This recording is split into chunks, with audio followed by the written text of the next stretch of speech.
Next is a picture of a fundraiser for the Hurricane Katrina shelter that had recently been set up in our town. A lot of Hurricane Katrina refugees came to our region. It reminded me again of the importance of color on a child's life, and also that they're aware of the large world. This is the picture of all these hand cutouts that you'll see.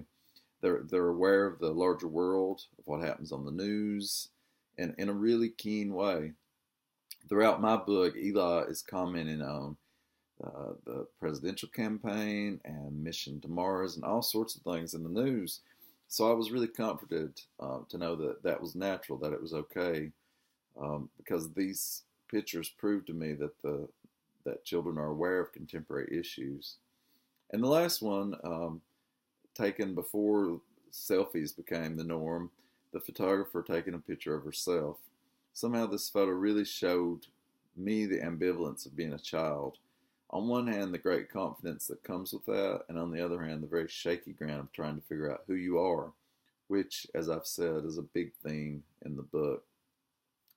So you can see this little exercise of giving my children the cameras proved to be very beneficial for my writing, and it was fun for them too. You should never project onto your character the way you see the world so much as you should allow them to have their own visions.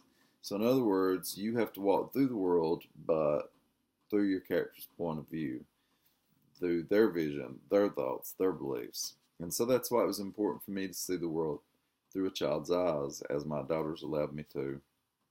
The point of showing you these pictures is, again, to remind you that you have to use everything you have. You have to be willing to really work at coming up with new ideas to make your writing better. Now, in this case, I've used my children, but I'm using them in a good way, in a way that's beneficial for both of us.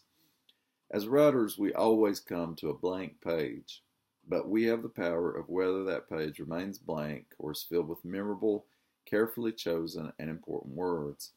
We get the ideas from the waiting world, and then we are to write the sentences, and then worry over every sentence, worry over every word within each sentence, revise and polish and prune.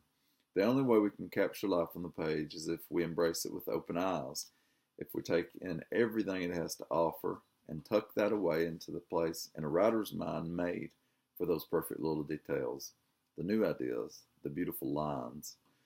We can do this through eavesdropping, by being still and observing, by consciously seeking out inspiration, by always letting our minds run wild, by giving up control. That is the reason we all became writers in the first place, to tell stories, and in the process, to learn something while we're telling them. So, I can't encourage you enough to surrender in every way you can to your writing, to your characters, to your story.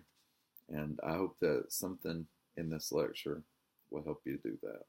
Thank you for listening, and have a good one.